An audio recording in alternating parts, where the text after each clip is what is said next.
Chapter 2. Present Reign. Upon the demise of Augustus III, Stanislaus Augustus, son of Count Poniatowski, the friend and companion of Charles X, was supported in his pretensions to the crown by the Empress of Russia and the King of Prussia. Their assistance, joined to that of a strong party among the nobles who had declared in his favor, and aided by his great personal accomplishments, raised him to the throne of Poland. 5,000 Russian troops stationed at a small distance from the plain of Wola, wherein the Diet of Election was assembled, secured good order, and overawed the violence of the opposite party. The practice of cantoning a body of soldiers near the plain, where the Polish kings are elected, has been adopted by different foreign powers for nearly a century, a mode of proceeding which, however galling it may appear to the licentious nobility, prevents the effusion of blood that formerly deluged these popular assemblies.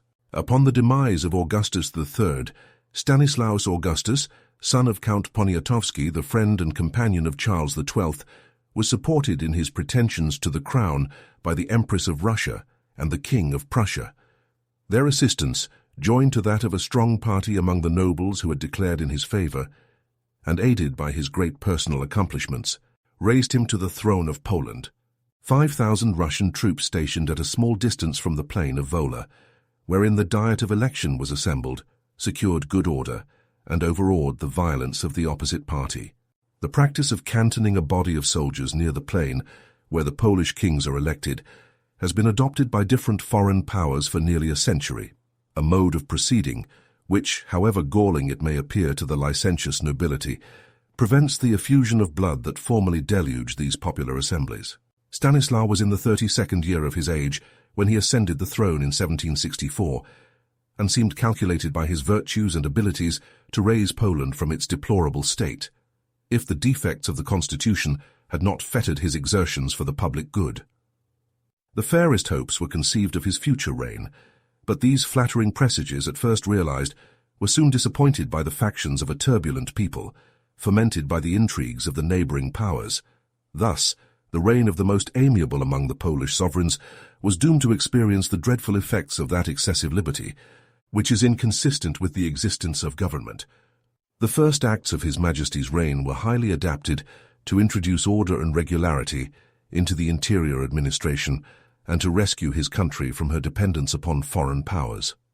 The tendency of these excellent regulations to increase the power and consequence of Poland gave umbrage to the adjacent states, and were likewise vigorously opposed by a strong party within the kingdom. At this crisis, too, religious disputes blending themselves with political cabals, the flame of civil discord burst forth with a violence which had not hitherto raged even in Poland. The body of Polish religionists termed dissidents make a principal figure in the subsequent commotions, their concerns being the real or pretended object of attention in every material transaction. The history of this party is thus sketched by the Polish historians. The Reformation made its way into Poland under Sigismund I, who persecuted its followers, their number, however, gaining ground, his son Sigismund Augustus. Not only indulged them in the most liberal exercise of their worship, but admitted them together with the Greeks and all other sects then subsisting in Poland to a seat in the Diet, and to all the honors and privileges before exclusively confined to the Catholics. These maxims of unlimited toleration were so generally adopted by the nation at large that the members of the Diet, which assembled upon the demise of Sigismund Augustus, being of different persuasions, determined on a reciprocal indulgence of their respective tenets. In order to avoid any hateful distinctions, they called themselves indiscriminately dissidents in religion, a phrase intimating, not according to our notions, separatists from an established church, but simply persons holding a diversity of opinions in religious matters. It was at the same time enacted that this difference of religious sentiments should create no difference in civil rights, and accordingly, in the Pacta Conventa formed by the Diet, the following clause was inserted as part of the coronation oath to be tendered to the new sovereign. I will keep peace among the dissidents. This clause Henry of Anjou took an oath to observe before he was permitted to ascend the throne. In process of time, however, the Roman Catholics, having under the protection and influence of successive sovereigns, acquired a considerable ascendancy, ventured to appropriate the expression of dissidence to all those who dissented from the Catholic religion. This restriction of the original meaning of the title was attended at first with no encroachments on the privileges of the other sects, and the term dissidence, though now conveying the idea of a separation from the established worship, was not yet regarded in an obnoxious light. The dissidents indeed still continued in such unquestioned possession of all rights, civil and religious, that when it was agreed by both Catholics and Protestants to persecute the Arians, it was thought previously necessary to expel them from the body of dissidents. In consequence of this exclusion, the Arians, in the reign of John Casimir, were first rendered incapable of being elected nuncios, afterwards deprived of their places of worship, and finally banished from Poland. This persecution of the Arians, inadvertently assented to by the Protestants and Greeks, was only a prelude to that which they, in their turn, suffered from the Catholics. For as the Catholic party became the most powerful, the term dissidents, now confined only to persons professing the Protestant and Greek religions, began to grow of a less offensive import, and to convey an idea of nonconformity. The sectaries distinguished by that appellation, perceiving the intention of the Catholics to undermine their privileges, stipulated and obtained that they should not be blended with the Arians or fall under the penal laws enacted against that sect. But these promises were insensibly eluded. Their privileges were gradually diminished. In the course of a few years, they were subjected to a variety of disqualifications, and at length, in 1733, formally incapacitated from sitting in the Diet. An old law of Ladislaus II against heretics, as well as the penalties levelled against the Arians, were revived and occasionally put in force against the dissidents. These continual persecutions greatly diminished their number, and consequently rendered their remonstrances ineffectual. The Catholics, who took the lead in the Diet, even declared it high treason in the dissidents to seek the restoration of their immunities by the intercession of foreign powers. Although many of these foreign powers were guarantees to the Treaty of Oliva, in which it was stipulated that the rights of the dissidents should be maintained in their full latitude plus. Such was the situation of the dissidents at the accession of His present Majesty, who, though himself strongly inclined to toleration, was yet obliged to concur with the general sense of the Diet, and to confirm in their full extent all the laws which had been promulgated against them. The dissidents applied to the courts of London, Petersburg, Berlin, and Copenhagen as the mediating powers in the Treaty of Oliva, who warmly supported their cause and presented memorials to the ensuing Diet, demanding a restoration not only of their religious establishments, but also of all their ancient privileges secured to them by the above-mentioned treaty. The Diet of 1766, however, was not of a temper to accede to these proposals. The enemies of toleration contended that the privileges alluded to were become obsolete, having been repeatedly abolished in various diets, and that the dissidents had no well-founded claim either to the restitution of their civil immunities or to the toleration of their worship. The Bishop of Krakow, the most bigoted of the Catholics, even proposed a law against all who should abet the opposite party. Violent altercations arose in the assembly when the Prussian and Russian memorials were read, and as an immediate tumult was apprehended, the king retired from the Diet without proroguing it, as usual, to the following day. The primate likewise refused to continue the sitting, and the members separated in great disorder. On the subsequent day, the spirit of intolerance was in no degree abated. The moderate party was overruled, and the acts against the dissidents were confirmed without reserve. But in order to conciliate the mediating powers, the bench of bishops, by command of the Diet, drew up 9 articles in favor of the dissidents relative to the free exercise of their worship. These concessions not being thought sufficiently favorable, while the exceptional laws remained unrepealed, the Empress of Russia remonstrated against the proceedings of the Diet, and the dissidents began to form confederacies in different parts of the kingdom. They were joined by many discontented Catholics and assisted by a large body of Russian troops, who entered Thorn, where the first and principal confederacy took its rise. All the mediating powers, Great Britain, Denmark, Prussia, and Sweden, testified their approbation of these confederacies. The disputes soon began to embrace other objects beside religion. Political grievances were likewise brought forward, and several confederacies started up in different parts of the kingdom among the Catholic nobles, all of whom affected to be advocates for toleration, and declared their intentions of supporting the cause of the dissidents. Prince Radziwill, who had signalized himself in opposing the king's election, was appointed marshal to all the Catholic confederacies, united in one formidable association under the appellation of malcontents. The coalition of this Catholic confederacy, with that of the dissidents, soon after took place in the palace of Prince Radziwill at Warsaw. Meanwhile, the king convoked an extraordinary diet, as the only probable means to prevent a civil war, and to appease the Empress of Russia, whose troops were advanced within a small distance of Warsaw. The Diet, however, which was summoned for the purpose of reconciling the opposite parties, failed in producing the intended effect.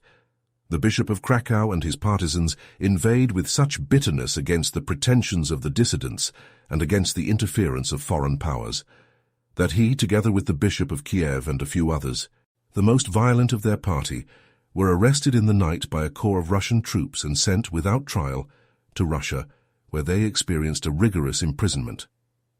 The Diet, intimidated by the fate of their leading members, and being no longer inflamed by their eloquence, appointed, though not without some altercation and tumult, a grand committee to adjust the affairs of the dissidents in conjunction with the mediating powers, and then broke up.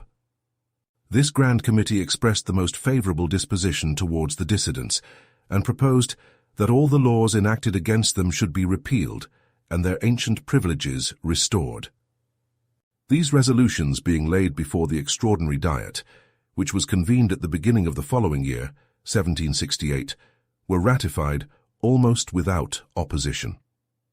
This ready and unanimous acquiescence of the Diet in regulations, totally repugnant to the sentiments of the majority, can only be accounted for by the dread of the Russian troops quartered in Warsaw and the influence of bribes judiciously distributed by the Russian minister.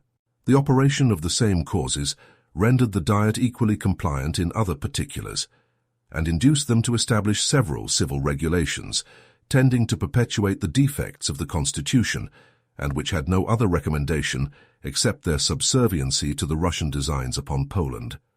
The nation at large seemed at this juncture to have caught the submissive spirit of the Diet, and received the new edicts with every symptom of cordiality. Poland seemed to enjoy for a moment an universal tranquillity, but it was that sullen tranquillity which precedes a tempest, and announces to the intelligent observer the most violent commotions. During these transactions, the king, without influence and consequently without a shadow of authority, was one moment hurried down the popular current, and the next forced by the mediating powers to accede to all the conditions which they laid before him. A wretched situation for a prince of his spirit and magnanimity, and below which it is scarcely possible for any sovereign to be reduced. But more grievous scenes yet awaited the unfortunate monarch. He was doomed to behold his country torn to pieces by the most dreadful of all calamities, a religious war, to be frequently deprived almost of common necessities, to be indebted for his very subsistence to the voluntary contributions of his friends, to be little better than a state prisoner in his capital, to be carried off and nearly assassinated, to see his fairest provinces wrested from him, and finally to depend, for his own security and that of his subjects, upon the protection of those very powers who had dismembered his empire.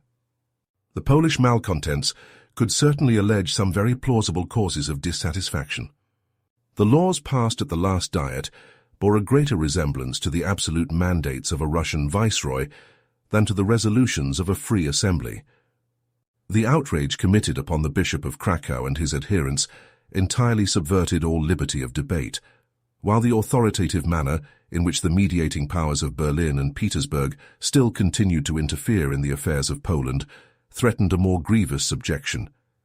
These specious grounds of disgust, joined to an ill-timed spirit of discontent which had gone forth throughout the nation against the king, occasioned the intestine commotions that soon reduced Poland to the most dreadful state of desolation. The Diet had not long been dissolved before the indulgences granted to the dissidents excited a general discontent among the Roman Catholic party. Several confederacies made their appearance towards the frontiers of the Turkish Empire in defense of the sacred Catholic faith, They carried standards before them, highly calculated to inflame the zeal of the populace.